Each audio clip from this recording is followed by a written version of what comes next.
السلام علیکم دوستو۔ حضرت عبداللہ بن زید رضی اللہ نے ساری زندگی شادی نہیں کی، جوانی گزر گئی، بڑھاپا آ گیا۔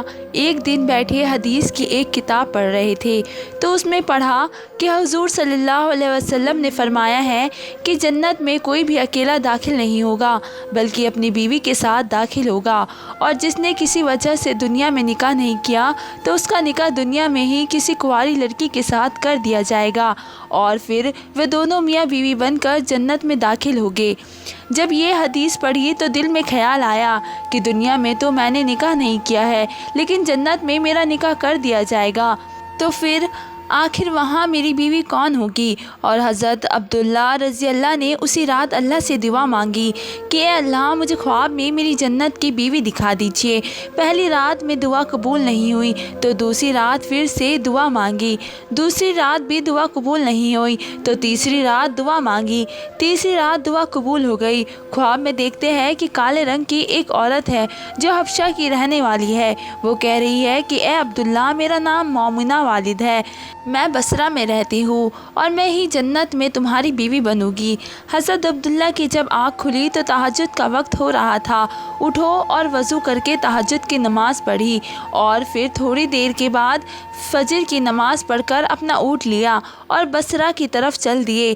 حضرت عبداللہ بن زید رضی اللہ بہت مشہور لوگوں میں سے تھے، اس لیے جب وہ بصرہ پہنچے تو لوگ ان کا بڑا استقبال کیا کرتے تھے، اور پوچھا کہ حضرت، ہمارے شہر میں کیسے آنا ہوا؟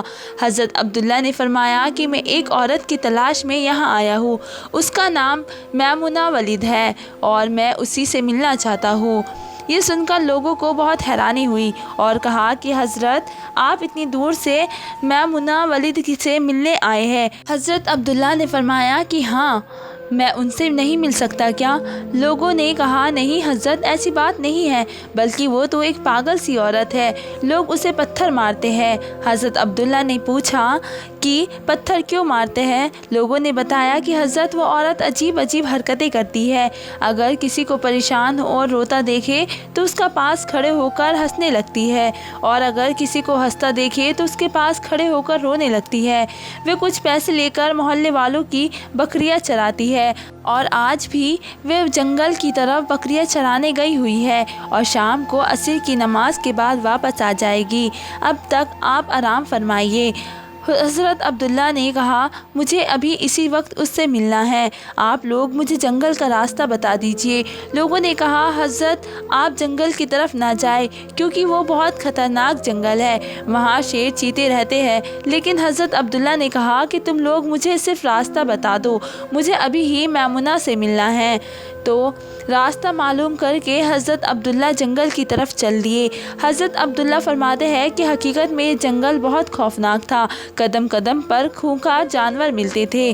میں تو حیران تھا کہ اس عورت کی بکریوں کو ان جانوروں نے ابھی تک کھایا کیوں نہیں۔ اس جنگل میں اتنے بہت سے خونخوار جانور ہیں کہ اگر وہ سب مل کر ایک ساتھ اس عورت کی بکریاں پر حملہ کر دے تو بیچاری اکیلی عورت اس گھنے جنگل میں کیا کر پائے گی؟ حضرت عبداللہ فرماتے ہیں کہ جب میں اس جگہ پہنچا جہاں پر مومنہ والد موجود تھی تو اس جگہ کا منظر دیکھ کر اور بھی زیادہ حیران رہ گیا، کیونکہ مومنہ کی بکریوں کو کوئی اور چرا رہا تھا۔ مومنہ خود بکریاں نہیں چرا رہی تھی، بلکہ وہ تو اس خوفناک جنگل میں مصلی بچھا کر نماز پڑھ رہی تھی۔ میں یہ منظر دیکھ کر حیران رہ گیا کہ آخر ان بکریوں کو پھر کون چرا رہا ہے، کیونکہ بکریاں کبھی ایک جنگل پر نہیں رکتی، وہ کبھی ادھر بھاگتی ہے اور کبھی ادھر بھاگتی ہے۔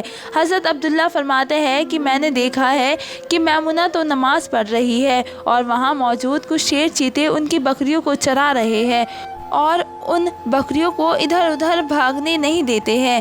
یہ منظر دیکھ کر میں تو حیران رہ گیا کہ آخر شیر چیتے اور بکریوں میں دوستی کیسے ہو گئی۔ شیر چیتے تو بکریوں کو دیکھتے ہی چیر فاڑ کر کھا جاتے ہیں، لیکن آج یہاں کا منظر تو بالکل الگ تھا۔ اتنی دیر میں حضرت مومنہ نے نماز سے سلام پھیرا اور میری طرف دیکھتے ہوئے کہا اے عبداللہ، ہمارا وعدہ تو جنت سے ملنے کا تھا، تم یہاں دنیا میں مجھ سے کیسے ملنے آ گئے؟ حضرت عبداللہ فرماتے ہیں یہ سن کر مجھے اور زیادہ تعجب ہوا کہ میمونہ کے ساتھ میری یہ پہلی ملاقات تھی، تو آخر اسے میرا نام کیسے معلوم ہو گیا؟ میں نے حضرت میمونہ سے پوچھا کہ آخر تمہیں میرا نام کیسے معلوم ہوا؟ تو انہوں نے فرمایا کہ اے عبداللہ، جس رب نے تمہیں رات میں میرے بارے میں بتایا تھا، اسی رب نے مجھے بھی رات میں تمہارے بارے میں بتایا ہے کہ تم جنت میں میرے شوہر بنو گے۔ پھر میں نے حضرت میمونہ سے پوچھا کہ آخر یہ تو بتاؤ کہ ان شیر چیتے اور بکریوں میں دوستی کیسے ہو گئی؟ شیر چیتے تو بکریوں میں بہت ہی بڑے دشمن ہوتے ہیں اور انہیں دیکھتے ہی چیر فاڑ کر کھا جاتے ہیں، لیکن یہاں کا منظر تو بالکل الگ ہے کہ یہ شیر چیتے ان سب بکریوں کے رکھوالے بنے ہوئے ہیں۔